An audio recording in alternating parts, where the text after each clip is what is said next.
cup Sprite.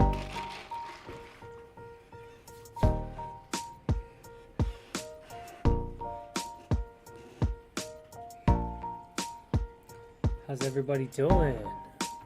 Let's let some people get in here.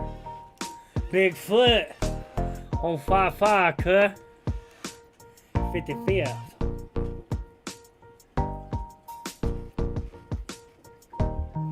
Madden football, what up though?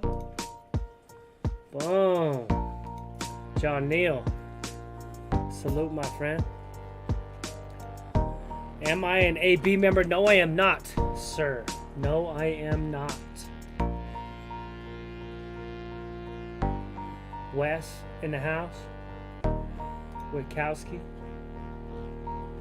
Rich, salute, my friend. Sarah, what up, though? Stuck all up in that system, homie. The system's vicious, homie. It's always hiring. It's always hiring, and there's not any real qualifications. Just go sign up. Actions, not distractions. That's a good motto to live by. Mario, salute, my friend. Good looking. Always showing love. Mario Krasinski, always showing love. Wes Carson, what up? Had a Sally from Carson. What up? Maha, salute. Jordan, what up, though? The Donut Destroyer. Destroying donuts. Boom, Lucky Loco is tapped in. Good to see you, my friend.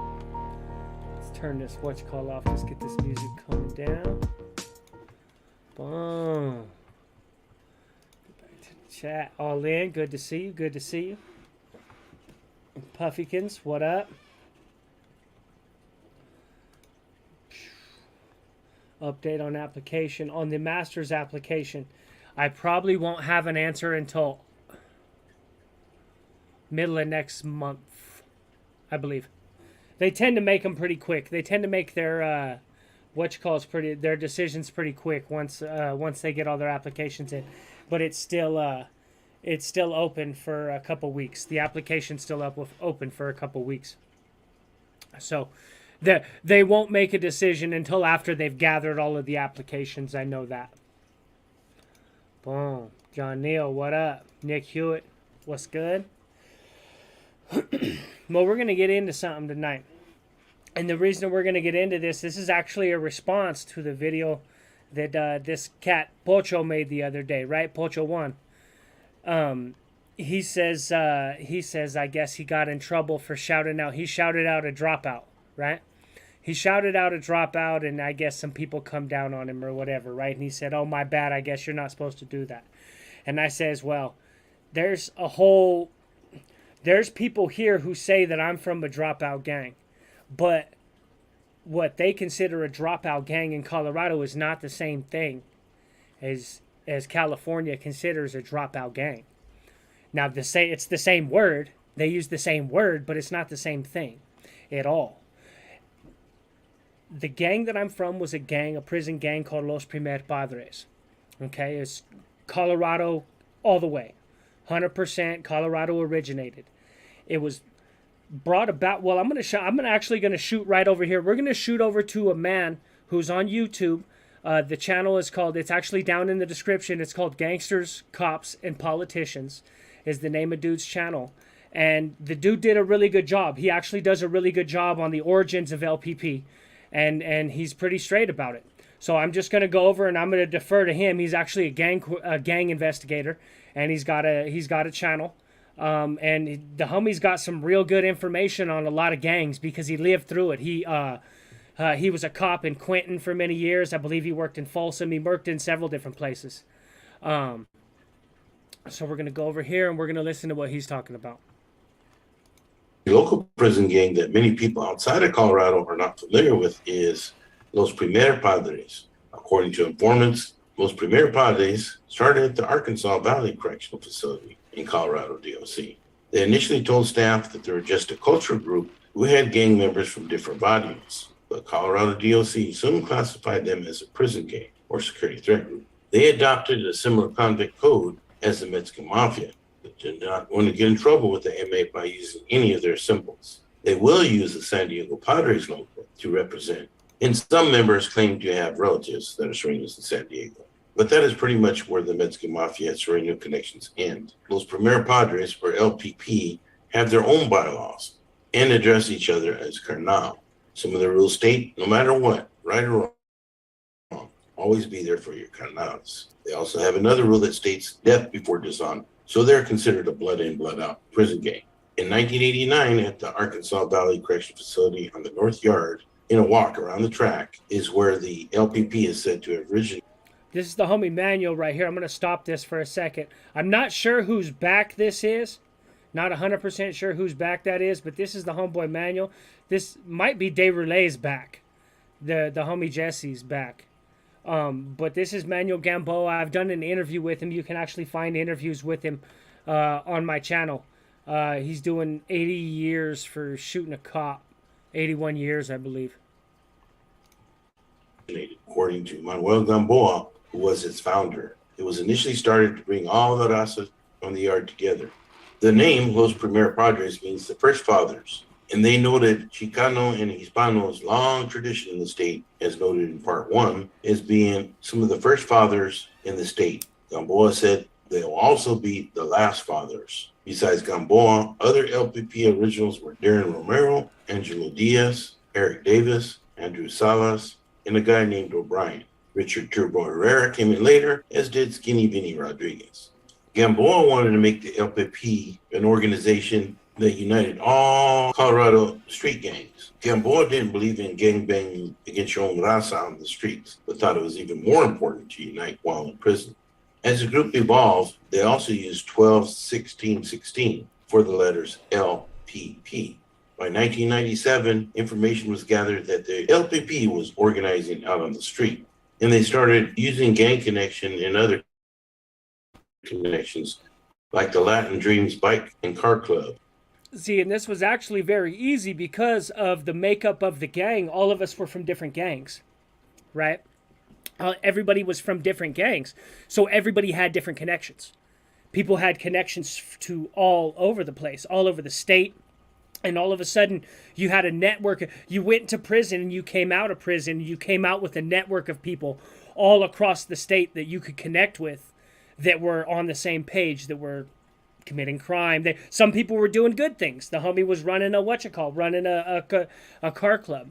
Many people were doing good things. Many people weren't. You could basically choose whatever you wanted to do, and you would have connections all throughout the state.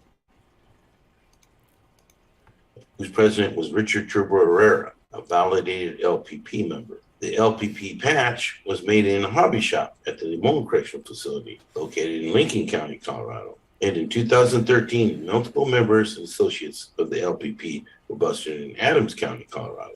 From their beginning origins until now, prison gangs have become more and more. So that's the end of that. And the homeboy is actually generally pretty accurate. What he said is generally pretty accurate. He knows what he's talking about. Yeah, that's the homie Turbo. And, okay, so now that you guys have just heard that, you understand that LPP was made of a bunch of different gangs. It was a bunch of people from a bunch of different prison or different street gangs all joined a prison gang. Is that a dropout? Does that make me a dropout? Because that's what being a dropout is in Colorado. Because they say you walked away from your gang. They say you walked away. They say, how could you bang your hood and LPP? That's what they say. So they say, I'm a dropout, right? Because we all chose to organize together and move in a certain direction together. And a lot of it was, a lot of the problems come from the fact that, see, people don't know this about Colorado, but there's a lot of Mexican Bloods and there's a lot of Mexican Crips. And whenever they would get to the Department of Corrections, a lot of these dudes were raised really racist and were actually very racist and had no interest in functioning with the black people whatsoever, right? So there was a large portion, a pool of people that didn't really have a home, right? Or necessarily, and this is another thing in the state of Colorado, is that everybody had their own cars. Well, there's all these different street gangs. Like there's a different street gang every couple blocks. So there's like West First, there's West Fifth, there's West Fourth, there's West Ninth. My hood was West 13th. So there's all these different, and not even all of us don't even really get along. So we would get on the yard, and there would be 15 different Chicano rides on the yard, right? So what we attempted to do was make an umbrella, right? Make an umbrella over all of it. And we didn't say walk away from your gang. We said bring them with you, right? That was what it was. It wasn't when nobody walked it. Don't walk away from your gang. Embrace your gang. Tell them let's go. Tell them let's go this way. And we'll all function together, right? But that's not what...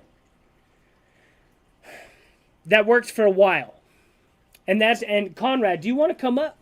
Conrad knows about the split that happened. Whenever this first happened, we were heavily influenced by the north side of Denver. Whenever LPP was first brought about, it was heavily influenced through the north side of Denver. And Conrad will know more about, there was some sort of split happened. And I've talked about this before. I said I went to one yard and everything was good, and we were functioning, I was functioning with the Northsiders, everything was good. There's the link, Conrad, if you're still out there. And I went to the very next yard, and the homie was like, hey, dog, maybe you want to back up from them fools. And I guess I hadn't gotten the memo or something. I didn't know. So this is how politics shifted underneath, right? But here's Conrad. Bam. It gets deeper than this, though. It keeps going. This is the story ain't over. Put it that way. This is just one of the first chapters, one of the early chapters. So when did you hear about that, or when did you become LPP? In the 90s? 1998. I believe it was 98. I got to Centennial. It was crazy because I was actually, I was in a street beef. So that's how I got introduced to Manuel. I was kind of making a couple hard ways for a couple dudes. A couple of them sought counsel to Manuel. I didn't even know who Manuel was. Heard of him when I was in there. So I was just being a knucklehead. So basically, I got a kite shot to me saying that Manuel wanted to meet with me at church, talk to me. So when I pulled up, I kind of had an attitude, you know what I mean? Like, who the hell is this dude? So the more I talked to him, the more he intrigued me, man. The more the dude just asked the right questions, you know what I mean? So he actually just started talking to me about my life, what I seen, did I want to get out? He was just trying to catch my interest, man. He got to a point to where he asked me to like call a truce with these dudes. He didn't want me banging on no gente in the joint. He didn't want me banging on none of the homies. You know, he was trying to like instill like, hey brother, we don't bang on each other. That's not what this is about. So he handed the keys, bro, is what happened. Manuel was looking for somebody to put in the position of something. You know what I mean? So Manuel was looking for a protege. Dude by the name of Roy Colton was NSM. He's a Northside Mafia. I've known this dude since we was kids. He passed away. He ended up playing crash dummy on a motorcycle a couple years back. Didn't really care for the dude, so don't really give a shit if he ate a car or whatever. But long story short, he started like Manuel kind of put him in a position of power, bro. So he started recruiting a lot of homies. And so he started recruiting predominantly Northsiders, homie. And his whole thing was he was going to try to make it a Northside car, bro. And that's exactly that was his get down. And I was with him for a minute, bro. You know what I mean? And Manuel, matter of fact, Manuel gets moved to my pod. We're in D pod. We're in I want to say D2. We're in D2 D2 in Centennial. So Manuel moves into my pod and we start chopping it up real good. whole ship came, bro, where one of the brothers left the pod with a debt from a store. He had to go get surgery. It's not like he creeped up out the pod, but he had to go get surgery. And the homie Mikey, he went to go get surgery, and he left. I guess he owed the dude like 10 or 12 pop tokens, whatever. So this GKI started like popping lip. This little dude, George Chavez, started popping lip about the debt owed. Your homie left with the debt. So, and keep in mind, this wasn't a G store. This wasn't a GKI store. This was some dude who was he was kind of a nobody. I think he used to swing that other way. He was one of them, I don't know. Don't ask, don't tell. So he used to swing that other way. I think George and him were kind of having fun with each other. And so long story short, George is popping lip at the chow table, bro. We all eat chow together. So I asked Manuel, should I handle that? And Manuel's like, nah, you stay out of it, and I'm getting pissed. I'm taking it personal. Manuel has a more level head than me. He's a lot older, a lot wiser. So I go talk it over with Colton in the school. I was a parapro in the school. Colton used to go to the school. I think I got Colton a parapro job, whatever. But we're chopping it up, and Colton's like, nah, F that. You go check that dude. You better check that homie and let him know. You know what I mean? He ain't going to be running his mouth about one of our brothers. So I literally went back to the pod and put dude in his place. I gave him his pop tokens and kind of, let him have it at that. Called him out for the fade. George wasn't a physically dominated dude. He was kind of like a weasel dude. He'll try to stick you when you ain't looking. He was a weasel, homie. This is what I personally thought of this man. So anyways, I check him. Manuel gets pissed. Manuel gets freaking mad. Manuel's like, bud, this ain't going to be like this. Manuel, I kind of feel the wrath of Manuel. So we all go to, prior to this, I told a story about a Native American thing where we set it off in the Native American sweat lodge. My cousin started it. My cousin was getting the ones with the dude. They were getting the heads up. And my cousin gassed out. Dude had my cousin in the chokehold. My cousin was gurgling, and I jumped in. That was frowned upon by Colton. He tried to I'm a warrior. I don't do that. Hey, brother, there's no rules in there. That's the way I see it. If anyone I love, I'm gonna walk out there. My people I love is gonna walk out of there too. So if I see someone in trouble, I'm gonna do what I gotta do to get down. So it was looked down upon. Me and him kind of had words about it. He was upset and he was more mad because he was Native American. That's what he was more mad of, that we kind of pummeled some of the Indian brothers. You know what I mean? So long story short, we all go to this AA meeting, and Manuel and Colton start chopping it up. And Manuel's telling him, hey, bro, why did you tell him to do something I specifically told him I didn't want done? We're not doing this, And so Colton was like, well, F you, this, that, we'll pull the whole, we'll pull all our people out of this car and this. And he said, do it. So Manuel and Colton start having words. Colton gets up, Manuel gets up and is like, well, what's up? Colton gets up, and Manuel's a big boy. Manuel goes about 290. At this time, Manuel's around 290, 295, 6'2", and built like a brick shit house and moves like a cat, dude. So Colton didn't want the smoke, man. So David, there's another dude, David Arguello. He's passed away too. He ended up hanging himself. He jumps up to like they're gonna get Manuel together. Manuel puts his back to the wall and is like, well, what's up? So this fool, Colton, he looks at me and he's like, are you gonna help? Well, one of the homie, Mikey, the same brother that just got out of that surgery, went to get up, and I sat him down, homie, and I was like, this ain't our beef. You know what I mean? Colton was like, fuck that. We're leaving. We're not going to ride. And the next day we had a talk conversation in there, and Colton was like, why didn't you help? What happened? We were, this and that. You're not down. I thought we were all nutty Northsiders, this and that. And I kind of laughed because me and Colton were foes on the streets. We'd had put work on each other, you know what I mean? So I was like, you didn't make no bones, bro. I'm not gonna, he's trying to make it a Northside thing and try to amp me up like, oh, this is about the nutty and this. And I was like, miss me with that shit, bro. Half those dudes wasn't even riders, you know what I mean? So I kind of made my choice, bro. And I was like, you know what, homeboy, what happened? Warrior, I thought you get down, win, lose, or draw. He didn't want it with Manuel.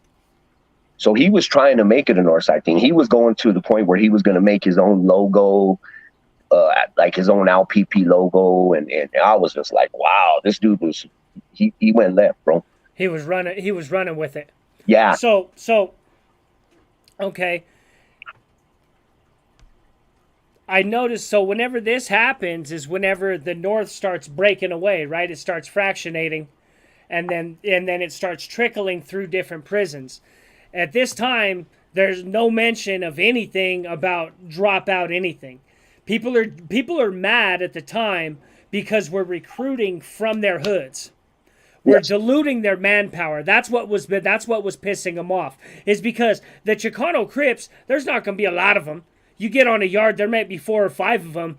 You take 1 or 2 of their dudes, and their car. You just hit their car bad. You know. Yeah.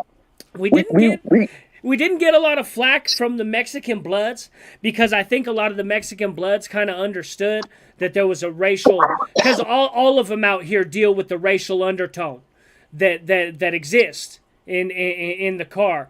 And so there wasn't a lot of flack from that, but there was a lot of flack from a lot of different gangs that we had recruited from.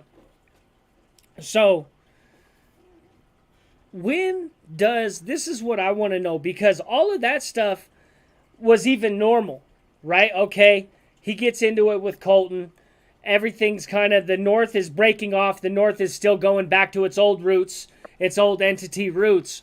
But somehow or another, he ends up over here at Fremont, and the population explodes, right? Yeah. Now, and now, for everybody who doesn't know, the population in Fremont is like 70% SOs. Right? Now, every gang is represented there. There's like gangs of all of these SOs because it turns out that there's actually special offenders in every gang, right? So somehow or another, it gets over there, and that's where the real problem starts. And I don't think it's because there was just SOs. I think it has something to do with there was a war that happened over there, and I don't want to get into that too much because it didn't involve us. But this is where the bad jackets started showing up. So like 2003, 2004. What were you hearing about this? So by 2000, I got out in 02. Right, 02. So in 2003, 2004, I was still functioning out here on the streets. So I was still functioning on the streets. Now there was a lot of dudes that were in a lot of question that were coming out, bro, and it was getting bad. Dudes would get out, and we would help them, brother, with a place to stay, a job, a car, and these dudes were like stealing, bro. They were over here stealing from the brothers, man. We had to DP this one cat. He was a little West Sider.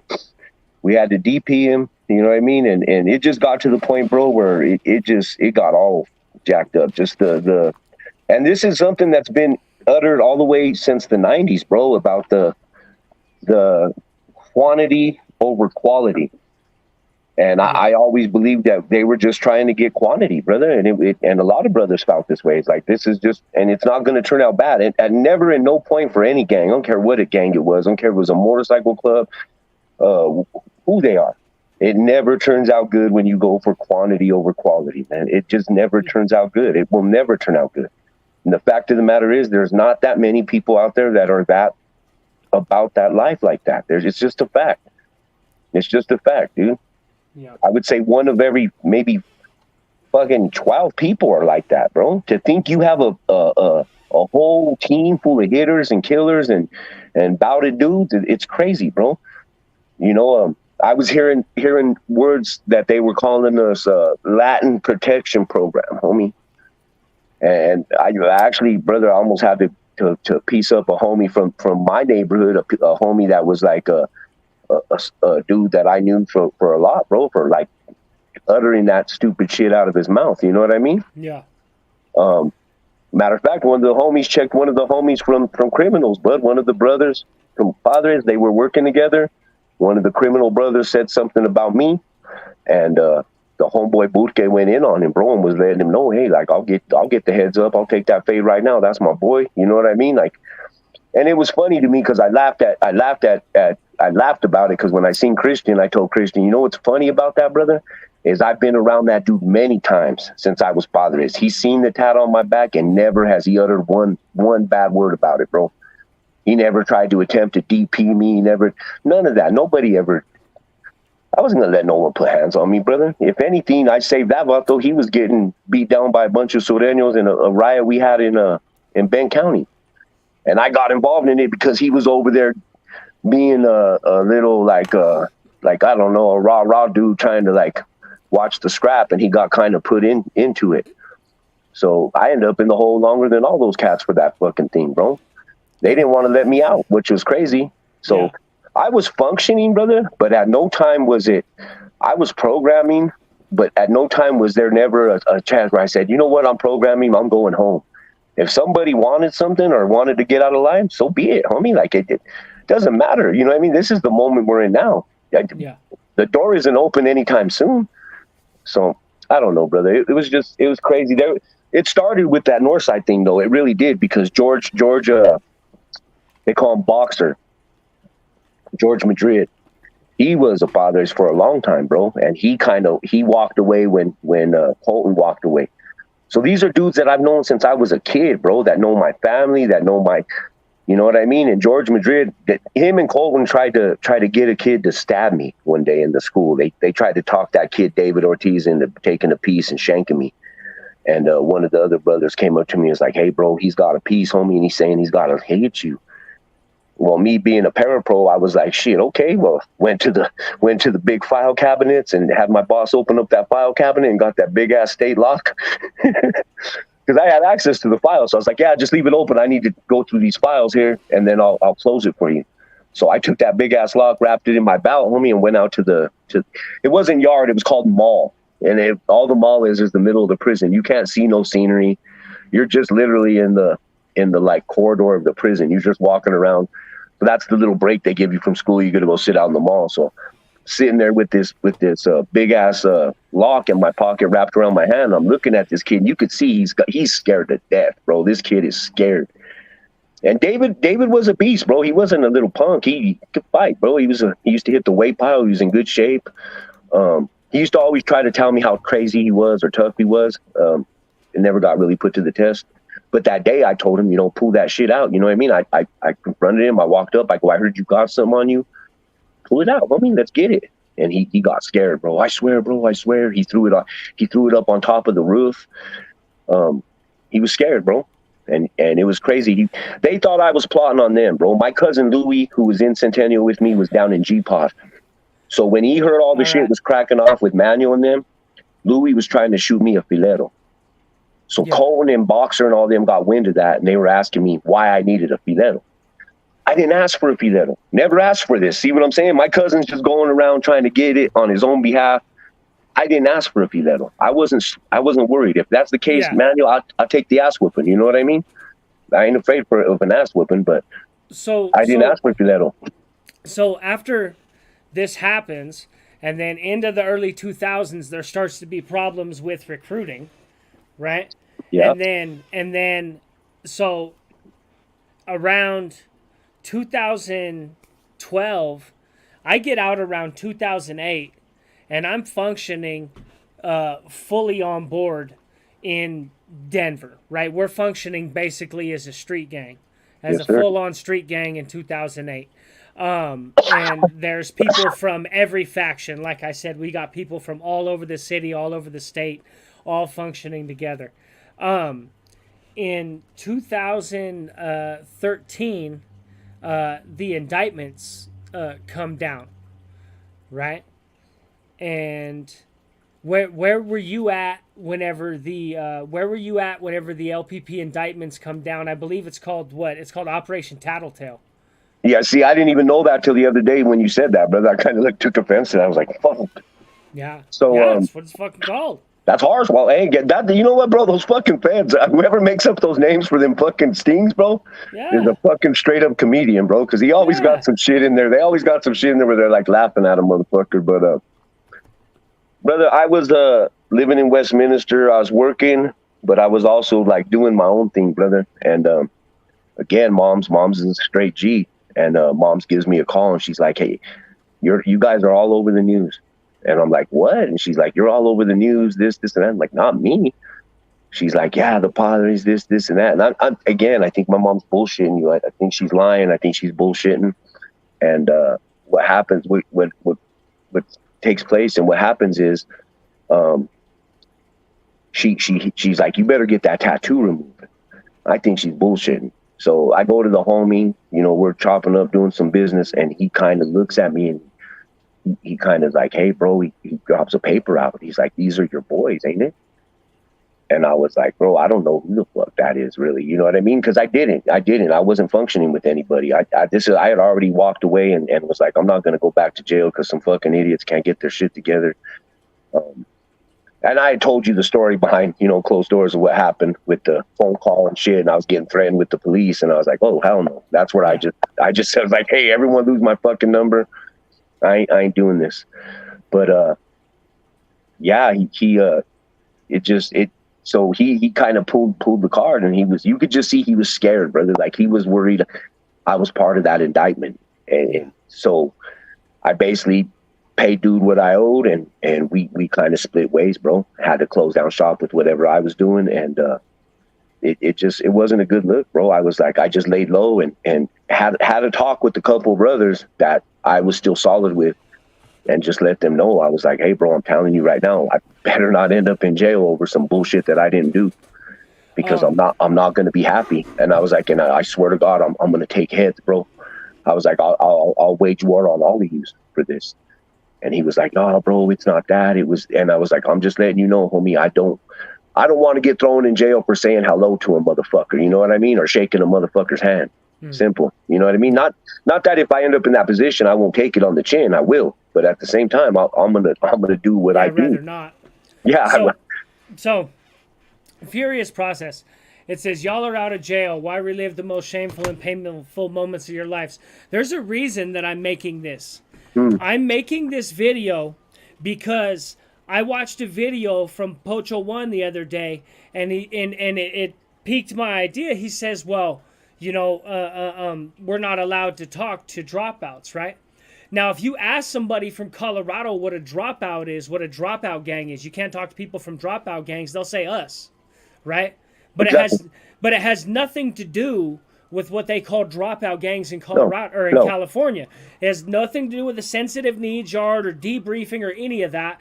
It's because we recruited from other gangs. Yes. That's why they call us a dropout gang. They say, you guys left your other gangs to start a prison gang, so you're from two gangs. Even though one of them was a street gang and one's a prison gang. They're two different things, but that didn't register in Colorado. They couldn't wrap their heads around that. They're like, no, you're claiming two gangs, right? And so they call us a dropout gang, right? Yes. So then I don't want to be talking to people in their comments and stuff like this. I don't want to be talking to people, so I'm going to leave it up to YouTube because it's up to YouTube anyway. You don't get to just go on YouTube and say what you are and just say, hey, this is me. I'm a super gangster, fucking super masfirme, whatever. Right? Yeah. Yes. No, YouTube decides what you are. You put the information out there, and YouTube decides what you are. So I'm going to put it all out here. This isn't, hey, there's a whole bunch of these fuckers. Somehow or another, there's like 50 LPPs on a yard full of special offenders. And there's no way I can square that for anybody. I can't explain that away. I've never been on that yard. But it's statistically impossible that there's not sex offenders within that 50 people.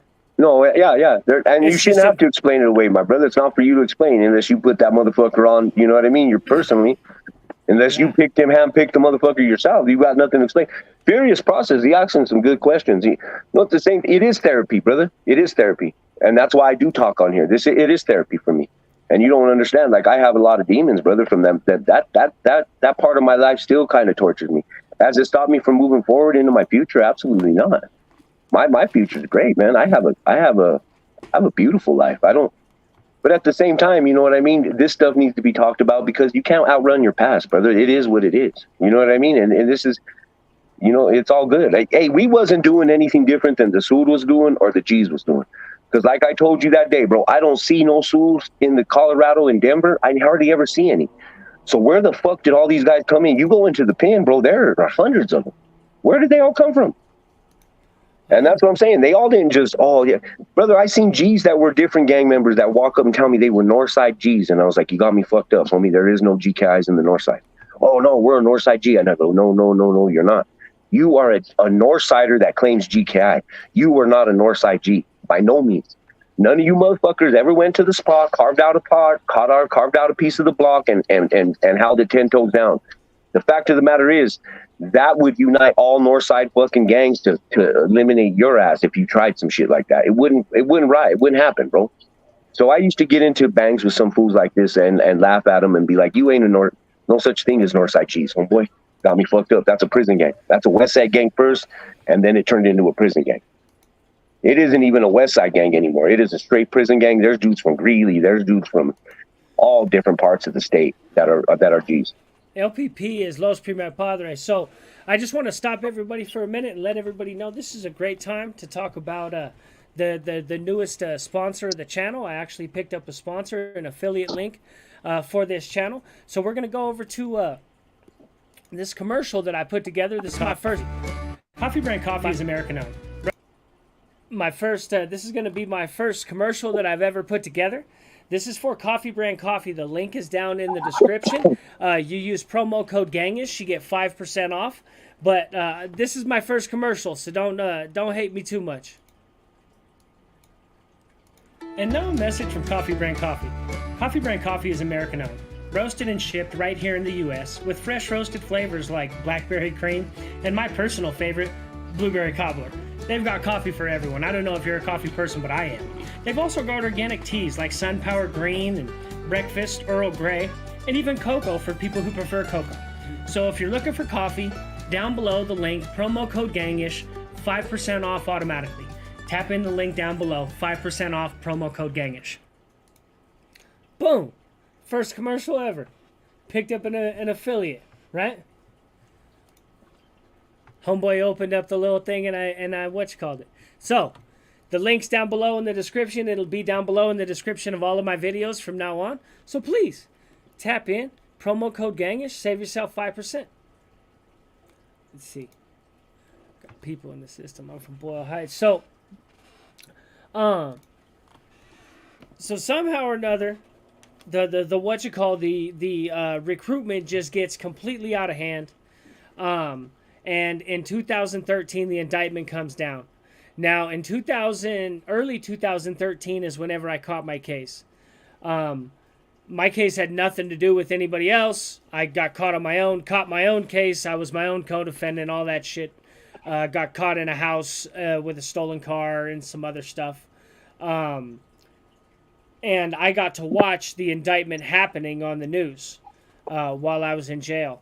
Whenever the indictment came down, about somewhere around 50% of the people that got busted told. Something like that. Somewhere close to 50% told. All these motherfuckers pointed the finger at each other. And all of them pointed the finger at one of the homies that was actually doing something for himself. The homie Unique, who was actually a professional boxer. And they all pointed the finger at him. It was like, oh, he's the ringleader. It's like, that's the only one who was doing anything right. You fucking pieces of shit. And this is how these scumbags were. I knew one or two of the ones that actually got indicted. Apparently they didn't give my name or didn't say, I don't know. I don't know why I never got contacted about it. I got validated in 2007. But that was in prison a long time ago, and they were still keeping like paper records and stuff back then. I think they said that the online records came on in like 2003, 2004, and didn't implement for a couple years. So it was kind of different back then. A lot of stuff was still on paper, but so they get hit. And everybody rolls, like half the people roll, tell on the other half. And it just like ripped the soul out of the organization, right? just absolutely ripped the soul out of the organization. And whenever this happens, all these faulty ass people are what was left. And a lot of people just got out. People like me, like in 2013, I caught my case. I went to Pier 1, which is a drug treatment, and just moved on with my life. I went to college and just did all that shit, right? And then you see me now. So I can't speak for any of that. I don't even know what's happened between 2012 and 2023. I haven't heard anything good, but what I have heard is that they've been deemed, right? They're saying, oh, okay, they've been deemed no good, or deemed a dropout gang, or whatever, or deemed for allowing sex offenders, right? But every gang is represented in Fremont, the prison full of sex offenders. So I don't know how, I don't know if that's just the pot calling the kettle black, or they're just making an excuse, or I don't know what the hell the situation is. But I walked away in 2013, and the farther that I got through college, it was like, the farther that I got through college, it made less and less sense to hold on to anything that had to do with gangs, if that made sense. You can't take yourself serious. You know what I mean? I'm trying to get into a master's program right now. I can't take myself serious if I'm gangbanging, or if I'm concerned about gang-related, nonsense, politics, or things of this nature. And so I just had to let it go. There was no room for it. I can only put so much on my plate, right? And there was just no room for it left in my life. So I guess you could call me a dropout from that, because I quit, because I walked away. You could hit me with the dropout from there, I guess. But in 2017, whenever I went back to jail, I went active again, because I'm not going to be a dropout in jail. You know what I mean? It's a worse look to be a dropout in jail, to show any sort of like, oh, you push. I'm not going to let them say that they push me off my square if I'm in jail. So I don't know how to square that, if that was just a defense mechanism or what it was. But whenever I went to jail, I said, oh yeah, here's me. But I just wanted to be out there. Let me get to some of these comments. And if anybody got any questions about this shit, go ahead. That's pretty much damn near to the end of it. Is like, this is the last stage, is that we've been deemed. I've been deemed no good, right? Has nothing to do with anything I ever did. I've been out of the system forever. I've never left a yard sideways. I never left anywhere sideways. My jacket's good. I'll put my jacket up against anybody's. It's good. It's solid. Across the board, I did 4 years in the box. I was validated, and I did 2 years before I got validated. I did 2 years doing my own dumb shit in the box the first time. I could vouch for that too. I could vouch for that. Yeah, and then yeah, and then I did 2 more after I got validated. I did everything, all the shit that I was supposed to do, and all that. And hey, brother, I'll just say something. That look in your thumbnail before you started this video, that picture of you, yeah, that's a real motherfucker right there. I don't care what anyone. That dude has no hope in his eyes. That dude that's a straight killer, bro. That was a rough day. You could just look into somebody. I could see that in that time in your life. That's where you were at, bro. It's crazy to see the transformation, brother, because Gangish is probably one of the coolest, calmest dudes I've ever met, or sat down with, and very intelligent. You know what I mean? We chopped it up yesterday for a bit, and we're able to, chill with each other. And man, he gave me some real, he dropped some gems on me, man. Really stuff that makes me question myself when I do things, bro. So not too many people do that, but salute to that, brother. Furious process, respect to you, brother. Thank you for your service, man. That's good, brother. That's awesome that you got your GED and turned your life around. I'd let you know after this prison stint, brother, I haven't been back. It's been over 22 years since I've been to prison. I stepped out in 2002 and I never went back, bro. And that was my goal. So don't gangbang. I'm not active. But like I said, it's still on my back. I still have a big ass fracaso on my back. and I don't hide it, man. I take my shirt off. I go to the gym. I don't hide it. So basically, it's part of who I am, and that's the facts. It's part of who I am, and I just make it easy for people to tell. So hey, is that Conrad? You come on, dude. Look at that head, bro. You can't mistake me. Yeah. You know what I mean? There's not too many Mexicans named Conrad, and not too many dudes with a head like me. So, but like I said, I make it easy. Like, yeah, that's him. Look, he's got that placa on his back. It is what it is. I let the situation determine if I'm active or not. If someone comes up tripping about and they're mad about a tattoo, then so be it. So be it. Do something. You know what I mean? But I'm still old and stupid enough to fuck around. You know what I mean? I know what'll happen is if you go to jail and you're like, oh, no, homie, you give him some excuse like, no, homie, I laid that down. The next day, the day after, they're going to be disrespecting. They're going to be like on the poker table, disrespecting, talking loud while you're in the room. You know what I mean? I already know how it goes. Yeah. It's best to just stay at someone's neck, homie. It's mine. I can't hide it. Yeah. You know what I mean? I didn't put it this way. When I went to the county, in no way, shape, or form was I looking to be active or bang with anybody. But it was just automatic. It was like, I'm not explaining to somebody how I used to be anything. I'd rather just fight. Because that's an easier road. It really is an easier road. To just be like, well, let's just get down. And we'll just go from there. That's just an easier road than trying to explain to somebody that you put your gang away or that you're not like that anymore. You don't want no problems. Fuck all that. You know what I mean? Fuck all that. That's what I'm, like I said, beat my ass then, you know what I mean? Or whatever. We get down. I don't care. I'll get down for mine, dude. It is what it is. I'm not gonna cover it up. No one's gonna take it off me. If it's gonna be taken off, it'll be my dead corpse. It is what it is, bro. It's there to, like, when I put it on with the pride, bro. I earned that placa. I put that on with pride, you know what I mean? And am I still proud of it? Probably not. You know what I mean? I'm not, because of where it's at now, and it got so distorted, bro. Everything we were talking about this, it's because we're distorted. Of course, anything like that, brother, it's gonna be distorted. To think all of us would unite under one banner, raza, this and that. Problem is, brother, it will never happen. There's too much machismo in our fucking blood. That's the problem with Mexicanos, bro.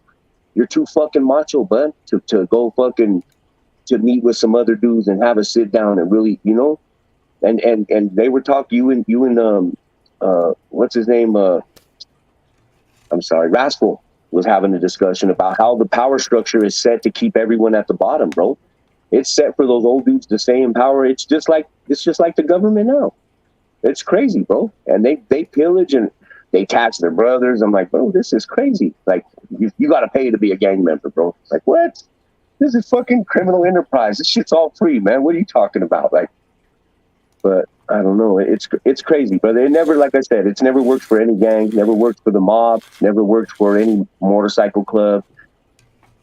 Quantity is not better than quality, brother. And I'm gonna say it right here. I never put no one on.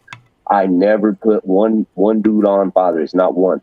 And I told you the reason why, because I felt nobody was to that standard. It was a very high standard. I didn't feel no. I was always the only one on the whole fucking yard by myself all the time. But I was cool with everybody. I was cool with the G's. G's was cool with me. I was cool. The Soos, we weren't always cool, but there was a respect factor there. You know what I mean? At least they will give me the thing to say, hey, well, let's get the heads, or one of our brothers wants to call you out. Let's go get down. It was at least that. You know what I mean? Yeah. So. Yeah. No, that's what I always got too. And that cat goes into it. Gabe Morales on that video goes into it, and he talks about how the convicts had control of it back in the day, and there was a hierarchy of gangsters and old killers and stuff like that. This is why we all knew who the old timers were, and that's why the old timers are a group. Because whenever you went in, they said, "Oh, those are one of the old timers," and you knew who they were. They were old killers and scam artists and bank robbers. A lot of old bank robbers. This was the Wild West, even in the 40s and 50s and stuff like that. So there was just a lot of old gangsters running around, but they weren't gangs. Some of them maybe had some ties to some criminal organizations, but they weren't necessarily gangs. And whenever the gangs showed up, and this is about the time whenever I came in, because I came in 2001, and the old timers still ran everything. It didn't matter what gang it was. I was reporting to a blood whenever I first got there. P-Dog. Blood. P-Dog from Pueblo. That was just, he was the top of the little Chicano gangbangers, right? It didn't really have nothing to do with what gang you were from. That was the homie. You know what I mean? That was who, and then he would talk to the old timers. I didn't really talk. I was a fish. I was a brand new fish. Old timers don't want to talk to you, right? But Yeah. that's how it was whenever it first, you're like your shirt's still stiff and stuff like that. You got them brand new boots on. Old timers don't want to talk to you, dog. Go talk to P-Dog. I tell you, go hang out with P-Dog, over. And then, but now it's a different story, right? Yeah. It like when you tell me what, and everyone's telling me like how it's so like that. I'm like, man, it was. Gee, bro, in Buny, it wasn't even like that. It was all gang spread out. There was the Incas, there was the G's, there was Sioux, there was DOG and X's, there was Northside Criminals, there was Northside NSM, there was NSMs, and it was crazy, bro. When I was on the yard, I didn't really function with them. The only Northsider I functioned with was my cousin Louie, bro, and Gil Muerta, who I knew from the joint, and he was in North Wing, but me and my cousin were on South Wing. And shit, dude, we would kick it at Jason Bustos. He was a GNX, DOG and X. Shit, dude, I kicked it with. I told you I kicked it with Rocky, bro, from Inca Boy. Inca Boy Rocky. Yeah, me and Rocky. That was my weightlifting partner, bro. That was my.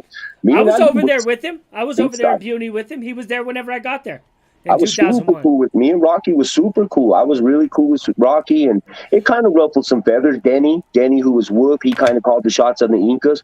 What used to trip me out, bro, is those dudes with like the G's and stuff. They would pick and choose on who they would try to like ride down on, bro. They wouldn't go like ride down on fucking on Whoop. They were afraid of Whoop.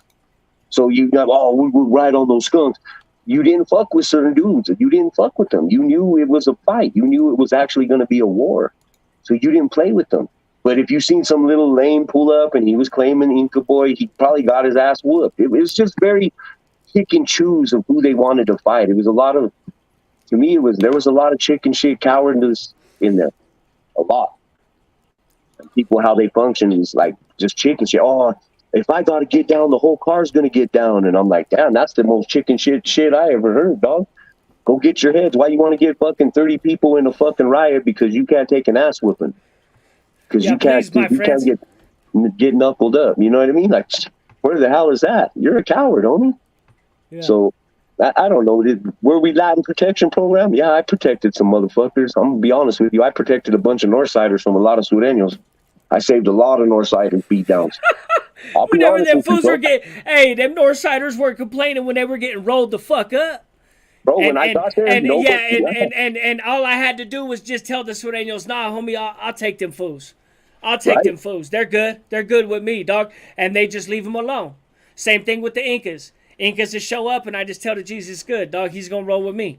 Oh, but now the shit hit the fan. Well, now we got indicted, and like I said, all the middle management left, and now these pussy ass fools are all turning. Now that's what's left. That's what's left to represent, and it's just garbage. Everybody has their bones, though, brother. We talked about, like I said, the G and real talk. Them fools, the upper management told on each other. Upper management's wife went and testified on another dude and got him hemmed up on a life sentence and got the other dude out of jail. Yeah.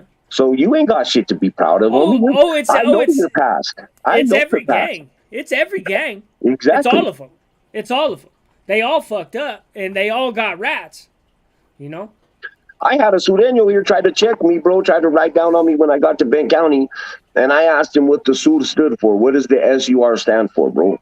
And he could not explain it to me, bro. He sat there, he did not know what the fuck he was claiming. He tatted it on his head, dog. This little dude and that's how I knew, you're a weak little dude, bro. You can't even tell me what that means. And now they even had to break it down to you. I'm like, dude, I'm from Colorado, homie. It means Southern United Raza, homie. You don't even know what you're banging, brother. You have no idea. You are a poser by all means. Like, wow, that's crazy. But that's how scared dudes get in there, bro. They have to have pussies running packs. I have a saying, bro. Pussies running packs. And if you have to run in pack, you're a pussy, bro. And yeah, you everyone, and you know what? In prison, no one's gonna ride alone, bro. That's a fact. You're gonna get fucked up. No one's that strong. No one's that much of a hardcore motherfucker. You will get served, homie. I wasn't a badass, brother. I was just a lucky individual, brother. You know what I mean? I'll be honest. But here's the thing, though, right? Is if you think about it like this, what chance does any of these individual Denver gangs have to really go at it with them? There's just not the numbers, right? No. And so we attempted to put an umbrella over all this shit. You know what I mean? A Colorado umbrella over all this shit and say, okay, well, this is what we'll do, and this is our answer to the situation, and we're good with them. Yeah. We were good with them. We were good with the South, right? Yeah. So it was good. Everything was good. From what I'm told, the little gangs, the small gangs from Colorado couldn't deal with the fact that we were yanking their members. I'm telling you, because I got flack from it. I got flack from the Chicano Crips and Walsenburg for recruiting their people, going hard, recruiting their people. You know what I mean? Yeah. That same thing, like I said, that's where we caught a lot of flack for Dusty. There was a war over Dusty with the Sangres, bro. And that's what Manuel told me. And what was sad is, bro, Dusty didn't renounce it. Dusty, not right away, not till his homies became the higher, you know what I mean? Oh, now my homies got numbers, so I'm just going to chill over here, and now I'm this. To me, that's a fucking dropout, homie. In facts, and you know what? I have love for Dusty, bro. Real respect, I do. Doug, his brother, they were solid cats, bro. But if that's what you do, homie, then you don't know what honor is, homeboy. It is what it is, bro. You rode with us until you got numbers, homie, and then once you got numbers, you felt safe to say fuck all of you, and so be it. And the only reason he didn't get touched was because of Manuel. That's the only reason no brothers touched him, bro. There was dudes that were getting rolled up off the homies that didn't get handled because Manuel didn't want them to get handled. So they got a parting gift, whatever, bro. You know what I mean? Call it whatever you want. You know what I mean? But there was dudes that didn't get handled because Manuel didn't want that to happen. But at the same time, how do you hold? There's got to be some accountability, brother. You know what I mean?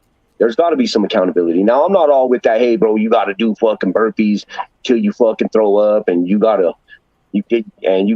bro, you got to go to school. Hey, brother, I didn't join the gang to be told what to do, to be policed, homeboy. That's not, you know what I mean? Like, what? I didn't do this to start getting like, okay, brother. But you should be doing that shit anyway, though. No, and that's what I thought the fucking rules were. Whenever I signed up, the rules of a prison gang where you get your hour a day in every day. Yeah. And then I get to some of these lower securities, and these fools are fucking slouches on the poker table, if we're going to be honest. Yeah, and there was no one to hold accountable when I was there. It was just me. I was the only one to hold accountable. Yeah. You know? And so I worked out anyways. I stood hard anyways. I didn't meet dudes that, like I said, I never put nobody on, bro. I never tried to. But if there was a brother at a yard and I rolled up, I definitely showed him love. I definitely embraced him. You know what I mean? I tripped out some Northside brothers in South House 5 when I was getting moved to Bank County, bro, because there was a bunch of Northside little NSMs that pulled up. I knew him. There's a Padres, bro. Guess what he used to be? Sureño. He's a Sureño, but he's Padres. I don't know how that works, but he was. That's not supposed to be. Yeah. I don't know if he was to be. According to them, he was Su. But they shouldn't have done that. I don't know if that was true. You know what I mean? Because I didn't know the cat, but I still chilled with him. I ate with him. So whatever, dudes got their feathers ruffled, but oh well, they didn't do nothing. Yeah. I don't know, bro. I just didn't have the ability to be fake, brother. You know what I mean? I was down for the North too, but at the same time, brother, I told you I used to bang with a lot of those cats more than I functioned with any of them. Well, the thing is with me is it made perfect sense. Like, it didn't seem to make sense to everybody else, but it seemed like a no-brainer to me. Whenever somebody says, we're going to make something that is going to ride for Colorado, right? An umbrella that is going to encompass all these gangs, because they were always good with all of them. You got all these individual gangs on a yard. I'm good with most of them. Most of the Denver gangs. We had a couple opposite. The Expos, we didn't get along with the Expos. There was a couple Northside gangs, some personal beef. But for the most part, we got along with everybody. Most of the Denver gangs, some of them didn't. There's some long-standing beefs, but a lot of them generally got along. They tolerated each other, right? If nothing else, they tolerated each other. There was no reason that we shouldn't all be riding together, right? But that's not, and it was a no-brainer to me. I thought it was like common sense. I was like, yeah, I'm about to jump on now, homie, because this is, you know what I mean? I wanted to be part of the movement whenever I heard what was cracking, and then, but that's not. I don't know. The other gangs just didn't see it like that. The other gangs didn't see it like that at all. Some did, some didn't. Manuel didn't encourage me to be a torpedo or crash dummy, none of that, brother. Manuel, bro, put a pen in my hand, brother, and seen what I could really do, and was like, here, bro, motivated me to get my GED, motivated me to get that print certificate. And dude, God knows that thing took me far, brother. You know what I mean? I worked for the Denver News Agency for like 9 years, made good money. You know what I mean? I never made bad money printing. I can make great money printing. I'm actually printing right now for myself. This is all stuff I learned in the joint, bro. That was gifted to me because I was smart enough to listen to a wiser man. But Manuel didn't have to get me amped up or pumped. I was already like that. Manuel tried to calm me, like, bro, you need to learn how to calm yourself, bro, because you're on amp and want to just fight everybody, Conrad. And that's what he was like, dude, you want to fight everybody. And he would just laugh, bro, like, dude, you don't say anything wrong to that dude. You say one thing wrong to him and he'd want to fight everybody. I told you, he poked me with his big hamburger fingers right in the face, bro. It wasn't even a fade, I'm going to be honest with you. He touched me like 3 times. I was still a young man, bro, and he showed me such, you know what I mean? But he also had mercy. But brother was a good dude, bro. This wasn't his vision. It's sad, brother, because I know he's a general without a fucking army, bro. And that kills me that he's alone in there like that. You know what I mean? Yeah. That hurts me. That hurts me because I would take a fade for that dude any day, bro. Gladly. I'd gladly take that one. And I heard a lot of dudes run their mouth about him. I've got into with cats out here. Fuck your homie Gamboa, and I was like, it's easy to talk shit about that big motherfucker when he ain't around, dog. That's easy. Yeah. Not many dudes can do it when they're right there in front of him. Yeah. But no, they're yelling whenever he's in the pod, though. They want to yell through the door at him and wave at him. And, hey, bro, hey, remember me? Yeah. From fucking 10 years ago? Hey, what's going on? You know what I mean? But, yeah, I'm happy to have this conversation with you, but you can't run from it. It is what it is. It's the black eye that we have on our organization. Well, I'm gonna leave it up. They could put it. People could put it in the comments. They could fucking roast me. I already been through this. Whenever I first started my YouTube channel, I had a couple hundred subscribers, and they said, "Well, we want to find out who this dude is, if he's bullshitting or not." So they ran my paperwork. They said, "God damn, you got a long ass rap sheet."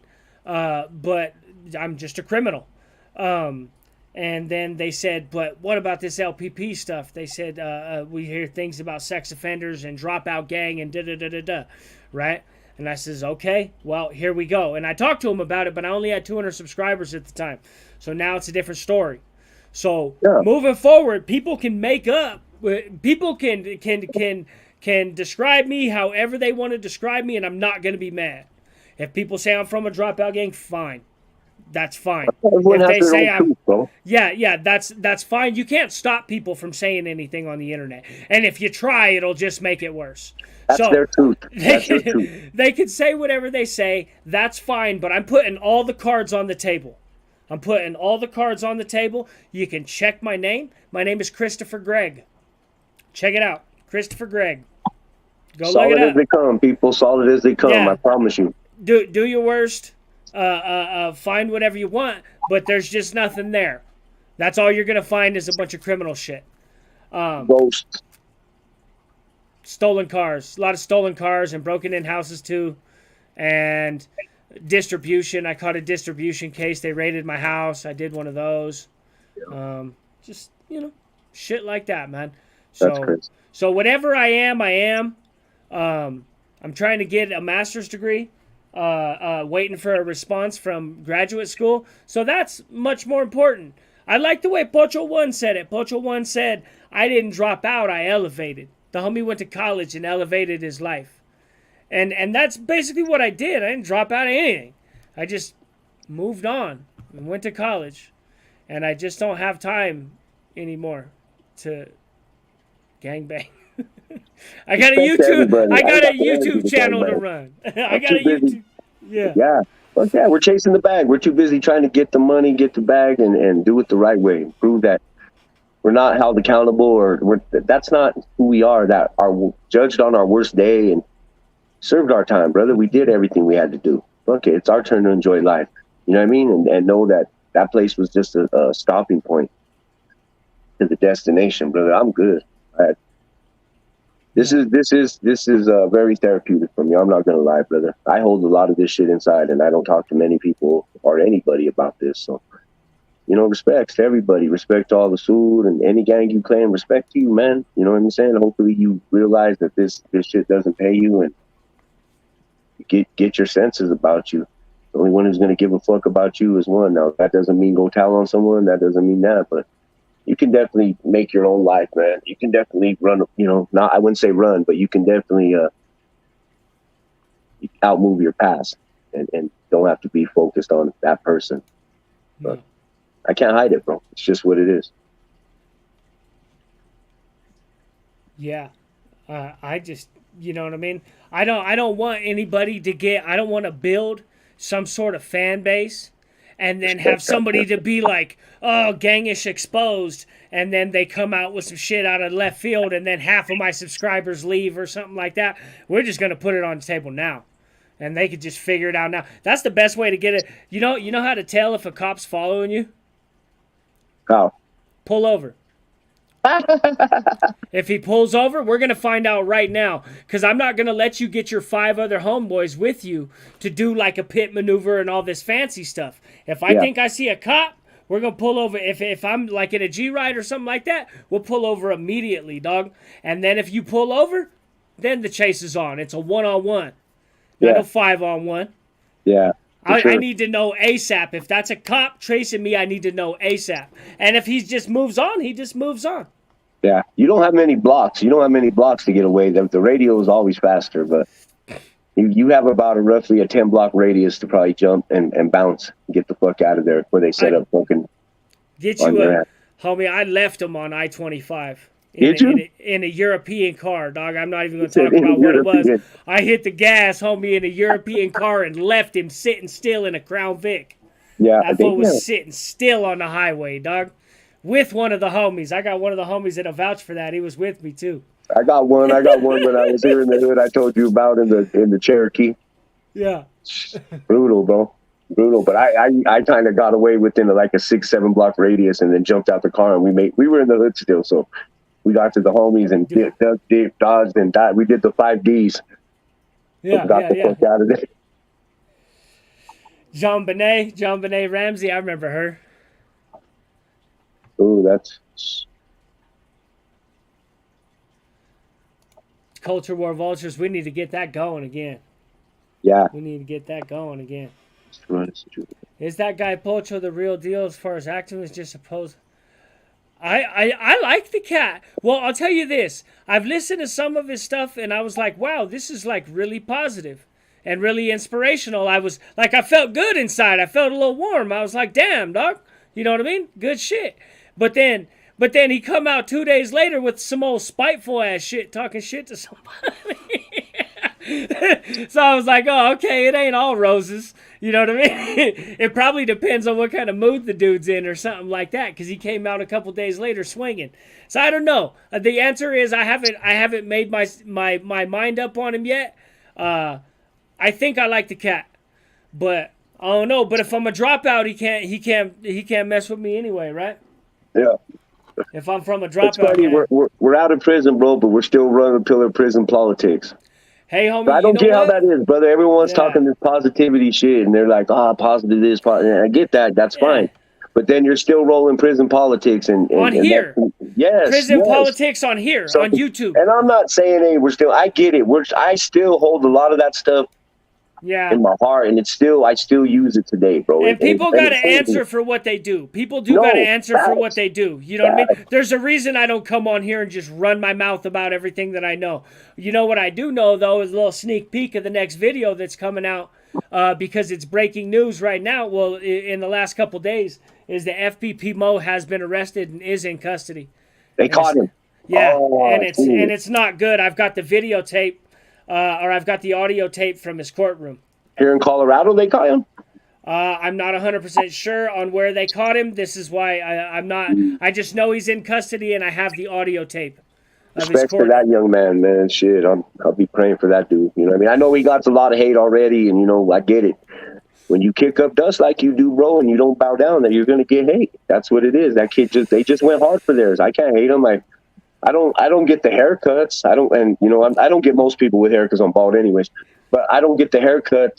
What the fuck is the Edgar? That's crazy, homie. My mom said that Beetle shit was coming back, bro. That's that Beetle haircut, dog. My mom said that back in the day. See? Mom was running game way back in the day. Beetle's haircut coming back. It did. Yeah. They got the mean Edgar. Homie, whole crew full of Edgars, dog. All killers. Everyone got a 30 round clip. Smokey the Bear, respect, They homie. did something. They're accused of a bunch of drive-bys. No, they were putting in work, bro. I seen that when that indictment dropped. They were putting in work. It's all allegedly. Nobody's been convicted of anything. Nobody's been convicted. Yeah, I don't know any of their business. I don't have any information. Yeah, but I know they accused them. All I know is what they put out on the news. That's it. Yeah, according to the news, they allegedly put in some work. So they're hated, bro, and I get it. And respects to them, dude, because that is how do you say? That is an organic gang. I respect that. That's an organic gang, a generational organic gang. Those their dads, bro. It was their dads, their uncles were before them. So, you know, they're all talented dudes, though, bro. It's sad because you see all the talent they have, but they're over here wasting it on this, trying to solidify this street shit. Crazy. Yeah. Just going at each other, just going to war with each other. Yeah. I mean, Smokey brought it up in one of his lives the other day, and he was talking about these kids just don't listen. Well, you know what, brother? We didn't listen. And in fact, now we're the old veteranos trying to talk some sense into the young dudes. I didn't listen, bro. I had chances. I had dudes talk to me. But I didn't have a male influence role model. I didn't. Not somebody like that. And the one I did have was a straight gangster. And that's a fact. I dress like a square these days because I don't want the police to mess with me. So these youngsters wouldn't, they'd look at me anyway and just be like, who is this old fogey? Brother, I just like the conservative hip watch. Yeah, who is this old fogey? I go country real quick, homie. I go country, homie. Look. Yeah. Put on that hat there. Look, that's that hunter's hat. I just got to cover up the tats. I walk around, put a little dip in my lip right here. You know what I mean? Change the accent. Just mess. No, for facts though. Cops don't really mess with me. They don't. If you just dress right, they don't mess with you. So I literally just buy my clothes like a regular person. I try to look. It's something I learned in the joint. Was that human beings are confrontational animals, right? Yes. And what we remember, and you know this, think about this, if you walk around or whatever, if we lock eyes with each other and stare at each other, this is how we remember each other. It's how it's how primates remember each other. We stare each other down, dog. I stopped looking at cops years ago. Right. I walk around prison and I won't lock eyes with a cop to save my life, homie. I get that in the gym, bro. I get that in the gym when I'm lifting weights. Fools like they all juiced up or on that pre-workout and they fucking stare. I've walked up on dudes at gym and be like, hey, bro, do I know you? Like, well, no, what's up, bro? And I'm like, well, you're looking at me over here kind of crazy, homie. I don't know what's going on. I just want to know if you know me. They're just working out. And they're like, I'll just introduce myself so there ain't no uncomfortable feelings. Oh, no. They don't really. I was checking them on the weight pile, but no, I've had some confrontations I've had some confrontations for a color I wore or whatever. You know what I mean? Yeah. So it's crazy, bro. Nah, I like literally don't even call. I don't even. If you don't lock eyes with the cop, they don't remember you.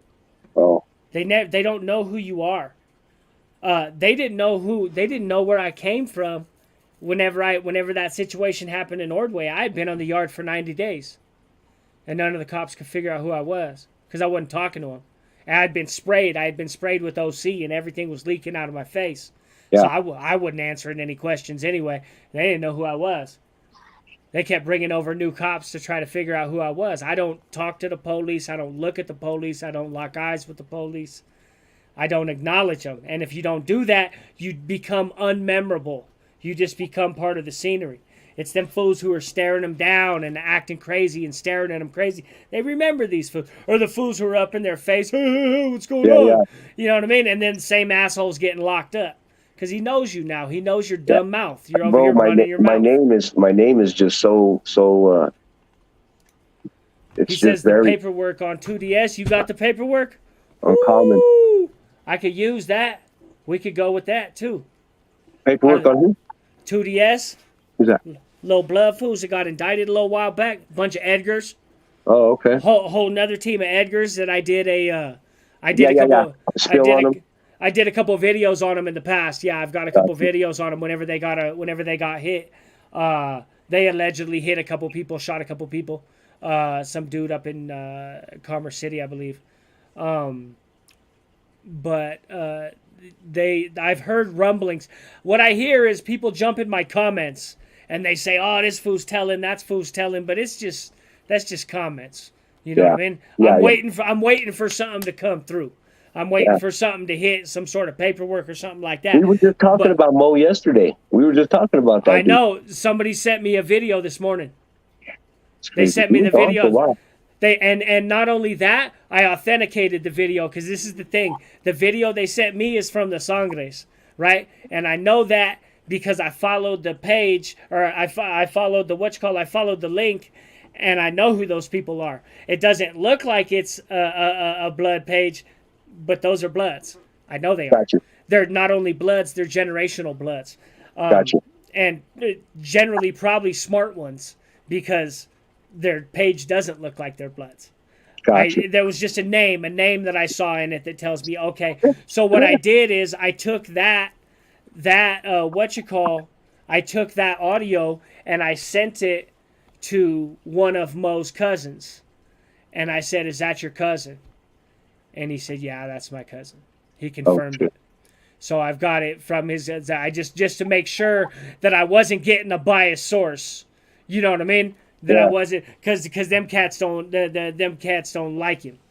So I just wanted to make sure. Yeah. Got you. Yeah. All right, my guys. I'm gonna tap out. I got to get to this family over here. The warden's already. I'm gonna get put on a segregation. Yeah. Respect to the chat. Love all you guys, man. I'm out. Later, brother. Later, my brother. Safe.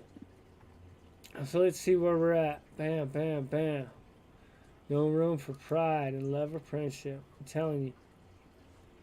Look like the Tapatio man. Boom. Thank you. That's a good compliment. We say hoo-ah in the army. Yeah, I just can't do it. I just can't do it. I think I got like a sailing shirt on. I do. Look at, see? Like I'm going on a yacht. Or no, that's rowing, huh? I got a rowing shirt on right now. You know what I mean? It's just like, one day I realized, I was like, this makes no sense. You know what I mean? You ever see that fool, the pictures of that fool, Freeway Rick Ross? Fool lived in his mom's basement. You walk around in a t-shirt. Like a multi-millionaire. That's the way to be smart. You know what I mean? But that's not what these kids want to do.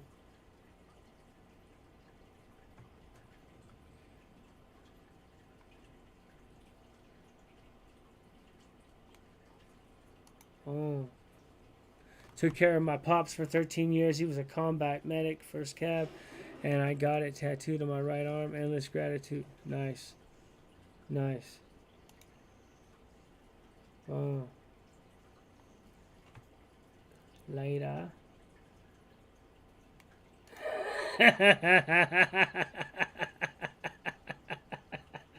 Stupid. That's a good one. I'll leave that up, actually.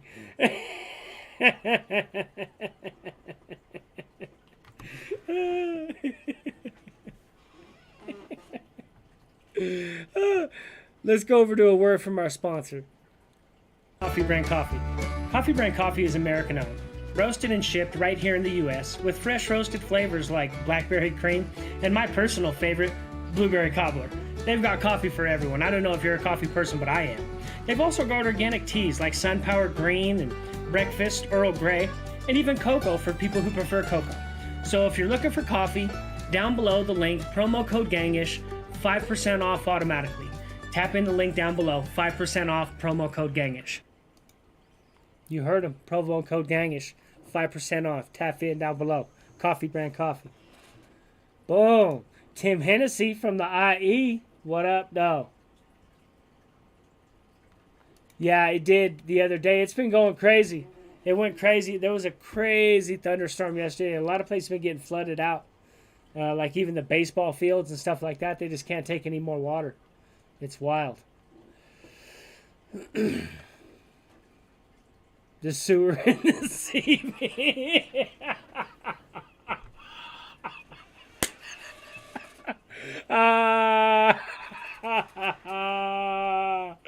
That's funny. That's a good one. That's how she talking on you, Tim?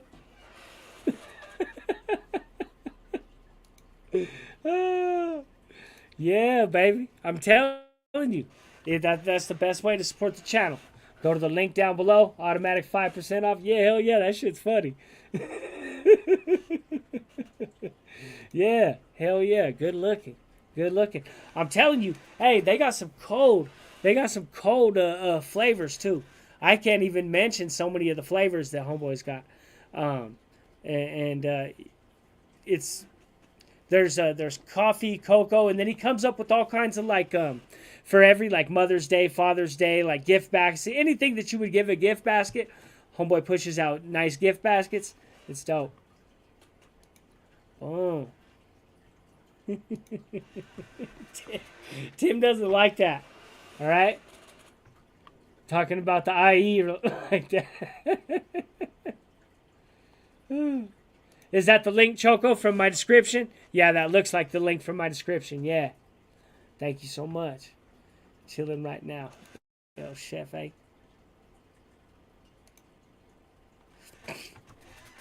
Yeah, Coffee Brand Coffee's got like, what they say, like 5,000 ratings, and almost all of them are 5 stars. Right? Oh. Anyway.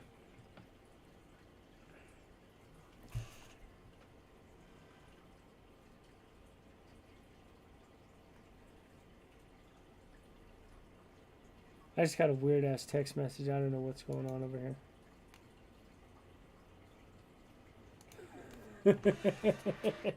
Does your coffee strong enough to make a bear go on a good one?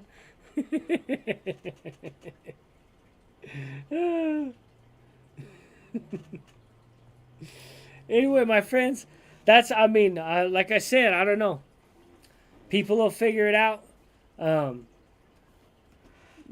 My gang was in good standing whenever I was running around. But I got to be honest, though, towards the end, I was taking people off. I was having, the last couple years, every time, because I got out, I killed my sentence in like 2011 or something like that, 2010. And then I kept coming back on parole violations. And I would come back on parole violations and I was having to take people off. We were covering people's tattoos. Like, it was bad, man. It's like all these weenies, like weenie after weenie, just suckers, homie. And it was just like, I was getting, and then it was starting to piss me off, right? Because why do I got to have like a busted up hand, right? Because I'm like the only one here holding it down, and one of these weenies shows up, so then it's got to be me who puts his hands. So why my hands got to be fucked up? I didn't put this weenie on. You know what I mean? It starts to become disheartening after a while. You know what I mean? Why do I have to take these chances? I'm back on a parole violation, putting my hands on people that I shouldn't have to. That some other idiot put on. right? And apparently this just kept going. Just kept going and just kept going, unchecked. I'll check it out, 303. So that's, I mean, I don't know. So that's where we're at. That's my story as far as being a dropout. I never left a yard sideways. I got a couple people who want the heads up with me. One of them's a rat. I'll probably still give him his heads up anyway. Just because he wants his heads up, it's whatever. But there's like 2 dudes who want the heads with me. You know what I mean? I'll get it with them. But that's it. Like, there's, you know what I mean? There's just nothing. Like, I never did nothing to nobody. There's one dude, I owe him like $500. That fool don't care about that shit. He owns like multiple houses. I even tried to send him some money back, and he didn't even go pick it up. He's like, whatever. That fool's probably a millionaire by now. He's doing fine. He's not worried about that 500. He's not coming back for it. Put it that way. I mean, I literally never burn nobody. I don't owe nobody nothing. I never did not. I never told on anybody. I never cooperated against anybody. I never even dry snitch. Not even the dry snitch. Not even the nothing. There's just nothing. I don't cooperate with the cops. I made one statement to the cops the very first time I got arrested. The statement was very, very minimal. I think I said it was like long enough for me to slam like half a Mountain Dew before they got pissed and started talking shit to me. I think my statement was something along the lines of the homie had come to pick me up. He said, well, then they started, well, where'd he come from? Well, I don't know. Well, how'd you call him? Well, he called me. I was at my house. He called me. He picked me up. Well, where'd you guys go to? Well, we just went over there where you guys found us. I just basically claimed that I had jumped in the ride on the last leg of the car. That's all I said. It was like, I don't know. I just jumped in the car with them. They came, picked me up. That's it. That's all I know. I don't know nothing else. You know what I mean? That's pretty much my whole statement, is they came to pick me up, and then we showed up over here at this liquor store, and you guys arrested us. That's my statement. Whole statement right there. After that, never talked to him again. That's the end of it. That's the end of the fucking dirt on me. That's it. You know what I mean? You know what I mean? So that's what I got. They can figure it out, but you will hear, if you look up this gang, you're going to hear bad things. And these fools told on each other. They absolutely told on each other. And the name of the indictment is Operation Tattletale. So these fools told, man. Straight told.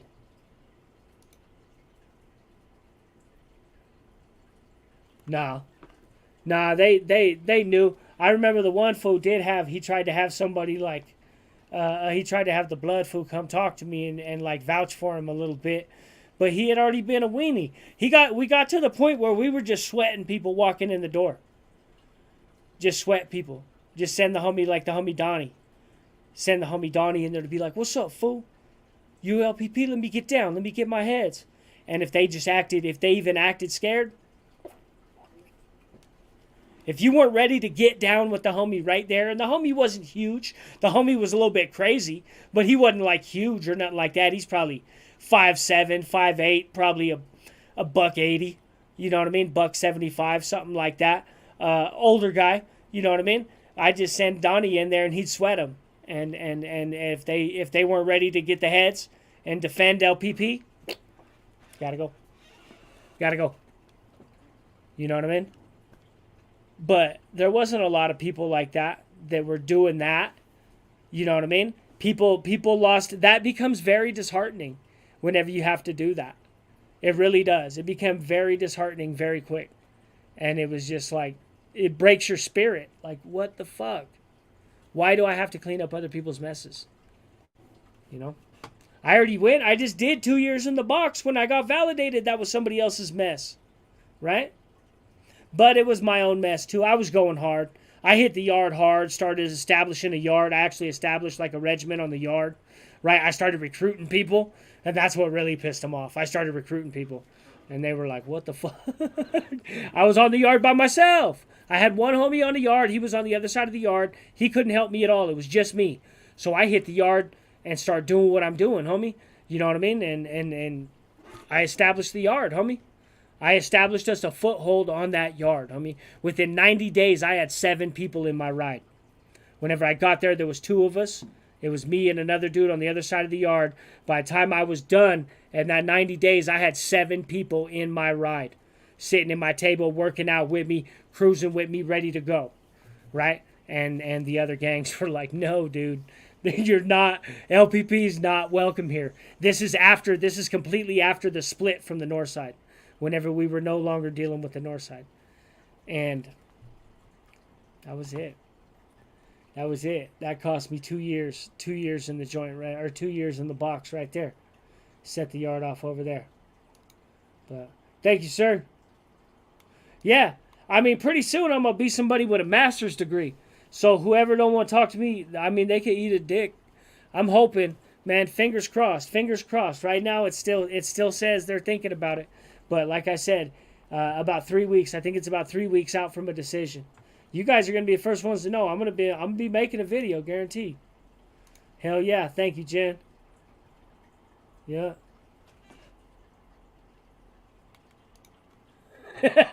Hit you with a second Mountain Dew, they'll double down on you. Double down. How about 2 Mountain Dews?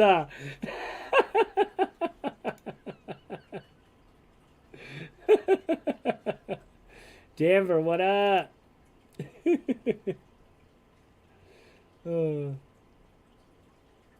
Yeah, hit the like, my friends. Boom, the Enforcer, Gangish Regiment. You know what I mean? I was pushing hard, homie. They didn't like that. You know what I mean? But I can't live on no yard as a second-class citizen, homie. I can't do it. I won't do it. I'm not going to keep my shirt on. I'm not going to not work out. I will do no second-class citizen type of behavior. I will not live that way. It will just go to violence. We'll just set it off. Even if you fuck me up, I don't care. I'll take a couple of you to the hole with me. And I'll take a chunk out of your team or whatever. And if they put me back on the yard, I'll do it again. Or something like that. But I will not live in fear. If I go to sleep at night wondering whether or not somebody's coming for me, I'll just attack them. I'm not going to do that. I'm too paranoid. I sold dope from whenever I was very, very young. I started selling cocaine. And I've been in a lot of raids. And I've had a lot of people turn on me. And I've had it's cutthroat. Dope, and this was cocaine and crack cocaine and methamphetamine whenever I was very young. Even as a juvenile. I was fully entrenched in this shit. And it's very paranoid. And it wears on your nerves. And I'm not the type to deal with paranoia. If I think you will do something to me, I will attack you. Like almost for certain. Especially if I fear you. You know what I mean? Just flat out. If you scare me, and I think there's even a chance that you might try to take advantage or get me in a corner or something like that, if I even think you're plotting on me, I will attack you. You know what I mean? And it's just like this defense mechanism that fucking kicks in. I've been through a lot. I've been through a lot of raids whenever I was a child. My father was raided several times. My father was in the California Department of Corrections several times. He was in the Bay. He was in the Bay for an arson. Believe it or not. Stupid ass shit. He thought his best friend was the fire chief in I believe he still is the fire chief, actually, in Willits, California. If anybody knows where that is, it's in Mendocino County. In Willits, California. This was his best friend. Well, he was all spun out one day and was talking to his friend, and his friend told him about this was telling him about this house. He's like, Jesus, I wish this house would just burn down already. It's just old. It's causing us a bunch of problems. We're having to rack up a bunch of fines on this old man who can't even pay the fines. He's like, I wish it would just burn down and he could get his money. And my dad was all spun out, and literally the fire chief is his best friend. And my dad went and tried to burn the place down.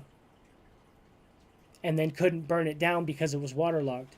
And he's not an arsonist or anything like that. or anything like that. And he had already been in trouble a couple times. He went back on the arson, almost immediately participated in a removal, and it shot his points way up. My father was a white boy. It was a wood. Shot his points way up, and they shipped him off to Pelican Bay. Not the shoe part, the actual part that was like GP. And whenever my father came back from Pelican Bay, he didn't. It was weird. Things had changed. We couldn't listen to music like real loud anymore. You still listen to music, but we wouldn't listen to music loud, especially in the house. I remember before he went, you know what I mean? We'd have the windows open, the doors open. He'd be blaring a big ass system. That was kind of done after he got back from there. It played a number on him. It played a number on him. My father died young. There's some racial tension. Yeah, I would say it's hostile. It is hostile. They really don't care for each other. If we're talking about like the political whites and the political blacks, they're not fans. Yeah, I got you. You could find references all over Denver. There's people from every gang that'll EBK. What up, though? The homie, good looking. I don't know. I might be from a dropout gang. They call dropout gangs different out here, EBK, right? But it is what it is. It's up for YouTube to decide now. I spilled all the beans. I just spilled all the beans on LPP. Anybody wants to know what Los Primer Padres is, if you want to know what the dirt is, that's it, dog. That's it. That's what it is, and I can't call it from there. Bam. Yeah, salute to the homie. Thank you for tapping in, my homie. You know? Allegedly. Yeah. Yeah. Thank you, brother. I appreciate it. But, so, I don't know, but I guess people can't, people can't they can't talk to people that are from dropout gangs. That's what it is now. I mean, I'll be honest with you.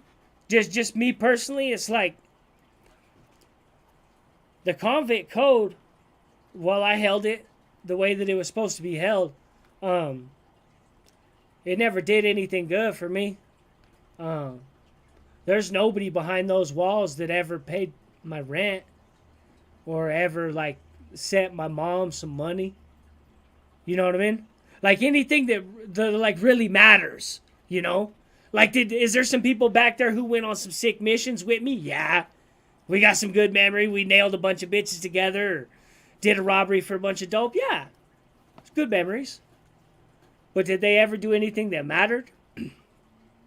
You know what I mean? Whenever I was really like down and out or anything like that. Maybe a letter, you're in the box, you get a letter. Hey, homie, I said mines. That's what the convict code is to me. So, I mean, if people want to play with the convict code, that's fine. I'm done with those toys. I played with them for many years, and I did all the things I was supposed to do. I never told. You know what I mean? I held it down, homie. Nobody can say that I didn't. I fought when I was supposed to fight. If somebody called me for the one-on-one, I went, you know. I talked my way out of plenty of fights. Whenever it was appropriate, I talked my way out. Whenever I couldn't, I went. You know what I mean? Pretty much every time. Never turned it down. Actually, I could say every time. I never turned anybody down. I never turned anybody down for the one-on-one. But I did. I have talked my way out of some shit, though. I'd always rather talk if I can. I was the mouthpiece for LPP on a level 4 in Lyman. That was my job, was to talk to people and coordinate with the other races and gangs and things of this nature. Because I'm good with people, right? And I'm good at speaking. So, but I'm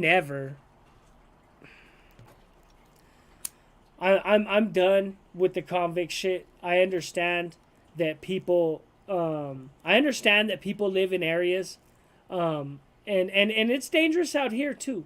People live in areas that are dangerous, and it's dangerous out here too. And I don't just go on here just running my mouth about everything.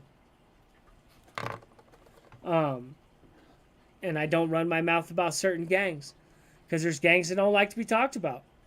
And I've asked gangs, I've asked representatives from pretty much every gang that you probably ever heard of in Colorado for an interview. And I've gotten about 10 or 12 interviews, maybe. But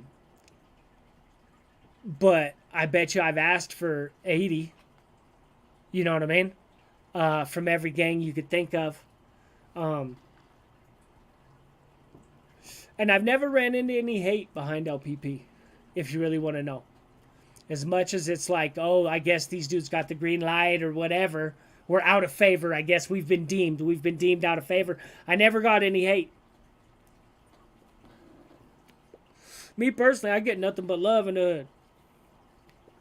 When I called the homie today, talked to him about this Mo situation.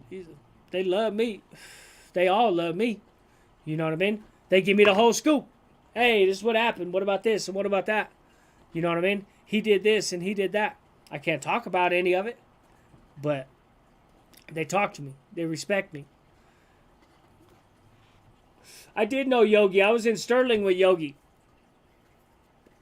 Yogi was in Sterling. Me and Yogi were in Sterling whenever I got put on LPP. In 2003. We were both working in the kitchen in Unit 2. I liked Yogi. That was a cool dude. Ha, Victor, what up, though? Ha ha. Good looking, homie. Good looking. Yup. Yeah, I knew a bunch of the G's, homie. I grew up with them. See, my hood, okay, I'm going to talk just a tiny bit about GKI. GKI is actually West 9th Avenue.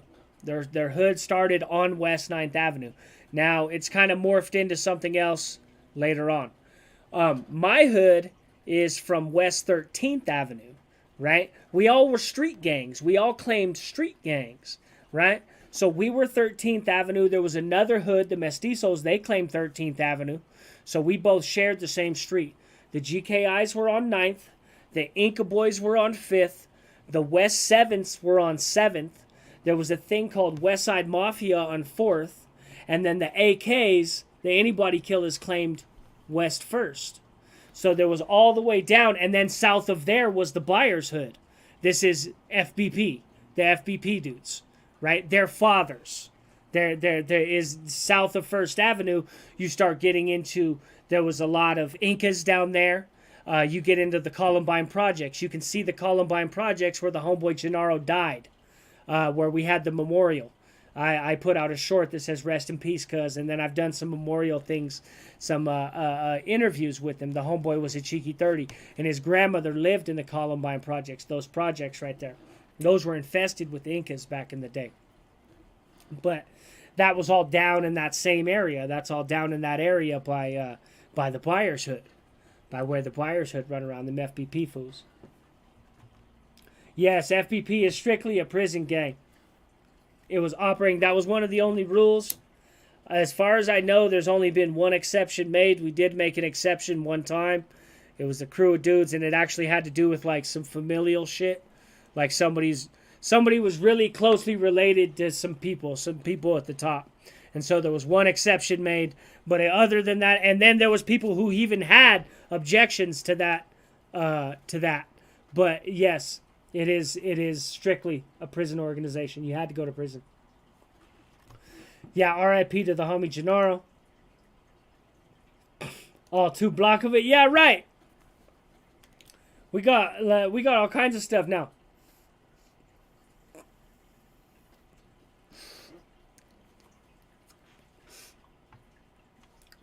You can, though, you can drive past Ukiah real quick, though. It's like 3 or 4 exits. I was up there a while back just cruising around. I went to go see my grandma. And you can fly from one side of town to the other. You jump on the highway. The highway's beautiful, though. A highway out there, you could just cruise, homie. It's so pretty out there. I never realized how pretty it was whenever I was a kid, because you're always focused on stupid shit. And now I live out here in the middle of a downtown, you know what I mean? And you go back there and it's like, Jesus, this is beautiful.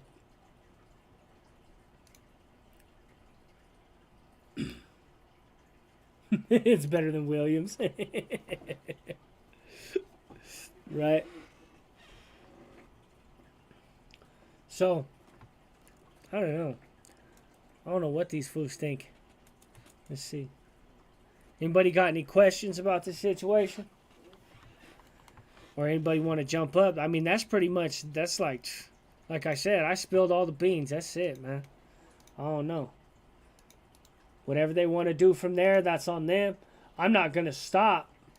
I'm not going to stop, you know what I mean, messing with people. Like, I mess with EBK because I genuinely find EBK's content funny.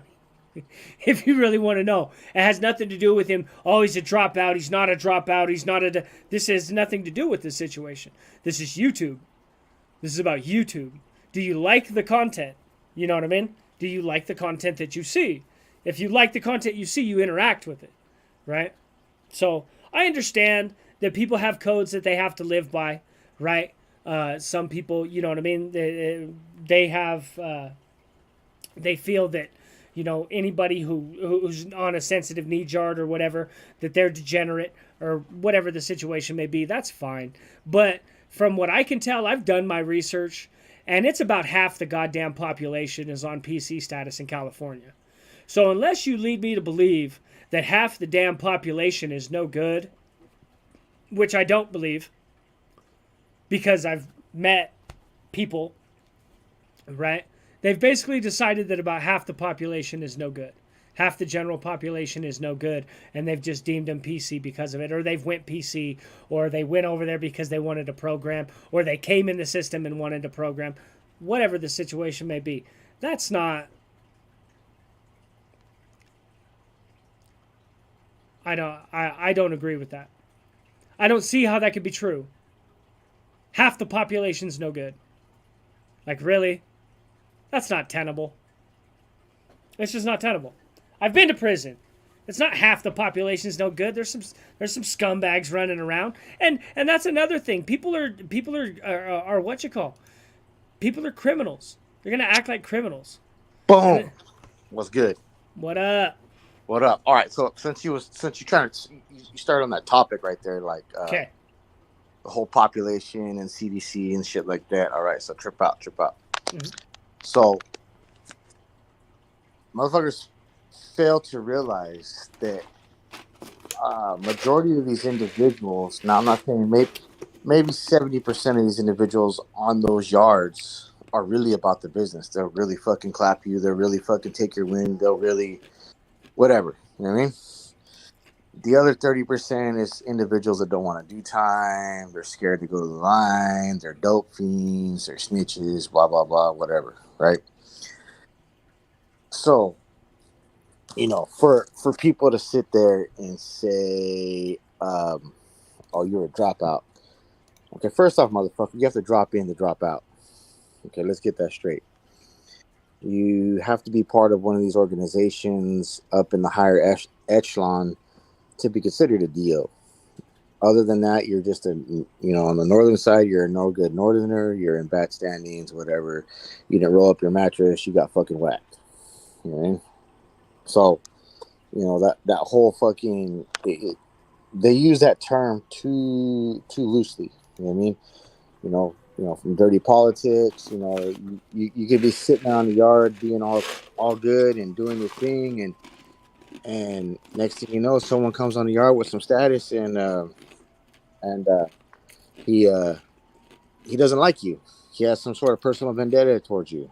But since he's a authority in charge, he will utilize his position and his status to make sure that, you know, you become in bad standings. So, you know what I mean? There's a whole different, you know, different set there. People, like, most of these motherfuckers that come in the comments really don't know what they're talking about, honestly. Yeah, power politics is always a thing. And if you cross the wrong person, if you make a move against the wrong person and it turns out bad, that can get you whacked right there. you know. Out here in Colorado, whenever I first got to the joint, it was a lot more of the old timers, and a lot of the old timers, if I'm gonna be honest, a lot of them played with the boys, like they liked punks, right? That was just, if you had your life sentence and that's how you wanted to do your life sentence, that's how you did your life sentence. You know what I mean? Because these were all old killers. It was real. It was rough back in the day. It was hard to get to prison. So these were all killers and bank robbers and stuff like that. And it wasn't a big deal. So now that the politics have shifted over the years, now you're no good if you play with boys. So these old timers that have been around and respected for years and years and years, old gangsters and killers, are getting wiped and deemed no good. No, you're gay. You're gay. You're gay. That's been like that. They've been doing that for he been doing a life sentence for 35 years doing that. Right? Yeah. Politics shifting underneath him. Yeah, that's just how it is anywhere, you know what I mean? And Martin says that, his issue is the guys that downplay their own dirt. Hey, you know what? I've never came on YouTube and claimed to be fucking super gangster, fucking cholo, fucking hardcore, whatever. I'm just here fucking, really try to help motherfuckers out and shit and, speak my piece on shit, you know what I mean? Yeah. So, that's true though. Like, you got dudes that come on here and they try to be the hardest motherfucker on the yard on YouTube, and then, you know what I mean? It's like, yeah. like I told him that whenever I first got here, whenever I first got on YouTube, I told Josh this for the first time I jumped on Josh's from the homie hangout. He says, "Oh, we started talking about gangs." I says, "Hey, bro, I was a money man. I was a hustler. I joined a gang. I joined a Mexican prison gang as a little white boy transplanted from California to Colorado. This is straight up why I joined, homie. I wanted to be a drug dealer. I had seen the money that drug dealers had. Okay? I wanted to be a drug dealer, and I believed that my quickest route to the cartels was through a Mexican gang. And it was. I joined a straight cholo gang, homie, with ties to Texas, to Amarillo, Texas. Right? Los Locos. Right? Los Locos 13, West Side 13th Street. Straight choloed out, homie. The most Mexican shit I could find. And before you know it, I was plugged. You know what I mean? I did exactly what I wanted to do. That's why I joined my hood. And then I was a money man, and I did the same thing in the joint, homie. I was the mouthpiece. I never claimed to want to. I didn't have a big sentence. I wasn't trying to stab anybody. I will if I have to, whatever. Things happened, riots happened and stuff like that. But I never went in there with any sort of I was trying to be an organized criminal to the best of my ability and rise up through the ranks of that. Yeah, but I mean, you seen that as a youngster. You were exposed to that, so that's what you seen and that's what you knew. You know what I mean? So that's what you wanted to do. Yeah. I wanted a lowrider, homie. Exactly. You know what I mean? I wanted a lowrider, them fools, because the white boys I grew up around, they were bikers. Okay, my dad's people and them, they were bikers. Them bikers didn't want me around, homie. I was a heat wave. I stole my uncle's cuete whenever I was like 9. You know what I mean? I would steal. I would bring the cops. I would break into shit. They didn't want me around. So the bikers were like, get that kid away from here. He's trouble. Yeah. You know what I mean? The Mexicans didn't treat me like that. Yeah, it's a different culture, different. Yeah. You know what I mean? And then they were happy that I was stealing. They wanted some of the spoils. You know what I mean? Like, Victor's one of the ones that I'm talking about. Victor Mora went with me to Mervin's. Homie, we stole at Mervin's together. I'm dead serious. Hey, but see, though, that's the thing, though. Like, you already know, like, he knows, because the area you guys are from up there, it is small. You know what I mean? Yeah. Let me down there, because, I'm above there now. But down there, you know what I mean? So, it's small, you know what I mean? Like Williams, you got Ukiah, all that little area over there in the Mendocino County, all that shit's all small towns. Yeah. Right? And growing up there, you're either fucking doing dope or getting in trouble. And there's not really much else you can do. You know what I mean? Mm-hmm. I looked at what the bikers didn't want nothing to do with me. The rest of the white boys were like, they were dusty and grungy. They were cool, but they were dusty and grungy hillbillies. And I was always kind of a city boy. You know what I mean? I was always kind of prissy and shit. The cholos were clean, homie. They were clean. They were pushing clean cars. The clothes were clean. They were crispy. Shit. I'll take that. Yeah, exactly. Like you want that glamorous shit. You want to look clean and crisp. You want females, they got some fine ass females, and their females were fucking. The little white girls weren't fucking already. Their females were fucking, dog. Me and Marciano got our dick sucked together. The Norteño homie Marciano. First time I ever got my dick sucked was by a girl named Molly. underneath the what you call it, Indian girl named Molly. We did it together, dog. Underneath the bridge, dog. We were coming back from River Community School. You know what I mean? They were putting out, homie. Like just like Victor said, I started doing dope at 12. They were already high speed, homie. The white kids weren't doing that. The white kids didn't want nothing to do with me just because I smoked weed. Yeah. You know what I mean? I was like a burnout already. They're like, whatever. The white girls didn't want nothing to do with me. Shit. Yeah, that's just pretty much how it is anywhere. You know what I mean?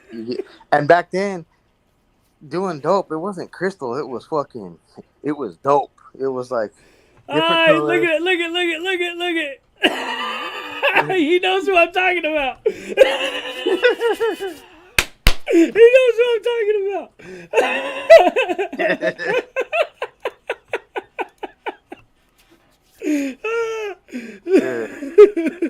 Hey, because you already know the dope back then. It was different colors. It was. You do a little bit of that dope and you're gone for a week. You'll see you next week. You know what I mean? Yeah. You know, getting into all kinds of shit. I can remember they delivered a pair of Rock Shocks to the homie's house on accident. It was just like, here, sign for this. And he opens it up and it's like a $300 set of Rock Shocks. So we took it down to the dope man and he gave us a teener of dope for it. And, yes. Hey. Yeah. Hey, they're talking about the old peanut butter crank right there. Woo! Yeah, oh. yeah. Oh. Yeah, I just got exactly. the chills. And we got all spun out with these hookers down in this hotel for like 4 or 5 days, dog. We were spun out, 4 of us. Well, hey, I remember when they had that old fucking was it fucking kryptonite, that green looking shit? Oh my god! Mm-hmm. I fucking from motel to motel to motel, from fucking hood rat to hood rat to hood rat. I don't remember much. But yeah. I was hanging out down in the Sun Valley projects. I was on the run from Dog to Bounty Hunter's ass, and I'm down there living with this house full of prostitutes in the projects, and I would just like watch their kids all day, and they would turn tricks and do stuff. I just like hang out with the kids and play Xbox and shit, and make sure if they would bring people over, I'd make sure everything was good. I'd hold the pistol, make sure everything was good at the house. You know what I mean? I was like security. And they were cool with it, but I was so goddamn spun out. Like, I was on bond and showed up like 3 days late for court and didn't even know. And they took me to jail and I had to bond out again. I was out of it. Yeah, that's like, you know what I mean? Like, those stories from like back then, people don't really understand it. Like, dope was a major thing in the 90s. That was like, that dope was like, that crank was fucking like, it had motherfuckers doing all kinds of crazy shit. You know what I mean? You know, it fucking, and they were making money off it too because it was so fucking cheap. Fuck. Yeah, it's so crazy now. The cartels got a hold of it, and it just. Oh yeah, I before I moved out of Cali and shit, I was some bison homies and shit. They, you know, I was buying fucking packs of fucking bud from them for fucking, they were selling me like fucking 3 packs for like $400 at fucking like greenhouse, you know what I mean? Yeah. Fucking, and then they were bringing that shit over from Mexico in liquid form. It was liquid, like legit, like just fucking these drums of liquid fucking dope. And they were fucking, good lord, those dudes was fucking flying. I'm fucking crazy. Dudes are sitting there with shards the size of my fucking forearms. I'm like, holy fuck. Yeah, I've seen them like that too. Yeah. Yeah. Nah, anyway, but it's cool though because you told that story, and like I said, you're not a dropout because you're a grown man doing your grown man shit, pursuing grown men things, speaking about, you know, your experiences in your past, which have led you to be a better person. Yeah. Thank you. Yeah. And I'm not going to let any of that convict shit dictate my future. If people don't want to fuck with me because I fuck with EBK, fine. I don't care. You know what I mean? But see, that's the thing, though. It means zero to me. But that's the thing, though. Why are these individuals letting these politics that are originally meant to stay behind the walls bleed out into the streets and what people do on YouTube? If you're really concerned about what another individual does on YouTube, then you're really not active. If he was really active, you wouldn't be on the internet seeing what's going on. You know what I mean? Why let, people are speaking their stories, and maybe the stories that they're telling will deter somebody one day from making that same choice. You know what I mean? Yeah. Gangbanging's trash. Don't gangbang. Yeah. Gangbang is trash. They'll tell. You. It's called Operation Tattletale. My homies is called Operation Tattletale. They told, dog. They rolled. This is the main reason that I walked away. I said, yep, because I always kind of knew in the back of my mind I had a brain on me and I could go to college if I wanted to, because college is free if you go to community college. You know what I mean? You just walk in and they hook you up. So I always kind of knew I could go. And whenever they got indicted, I said, I'm done. I'm done. It's time to go to college. Went down to the local community college and signed up, dog. Done. You motherfuckers not going to tell on me. You're not going to tell on me and get me no life sentence. Yeah, no, but the thing is, though, with gangbanging, right? All we're your homies, your hood, this and that. So as soon as you get busted, what happened? They ain't paying money on your books. They ain't paying the rent. All they're trying to do is get at your girl, fucking slap the meats to her a few times, you know what I mean? And leave you hanging, you know what I mean? They don't really care about you. It's just you're all just being utilized for their benefit. That's it. I can say that I've got homies that I have solid memories with, from hitting licks or hanging out with females or partying and stuff like that, but nothing that matters. None of them ever paid my mom's rent. Yeah, exactly. Right? When my mom lost her house, my mom did lose a house whenever I was in prison. Nobody offered any sort of help. So they can have their convict code. If they want it, they can play with it. Good luck. I hope it does you better than me. Yeah, good luck. You know, and all you youngsters listening to Gangish speak right now about this, don't gangbang. Go to college. Get a degree. Get education. It's watered down. Get a trade. It's watered down. Yeah. You can make more money in a trade or a career, living real life, than you can gangbanging.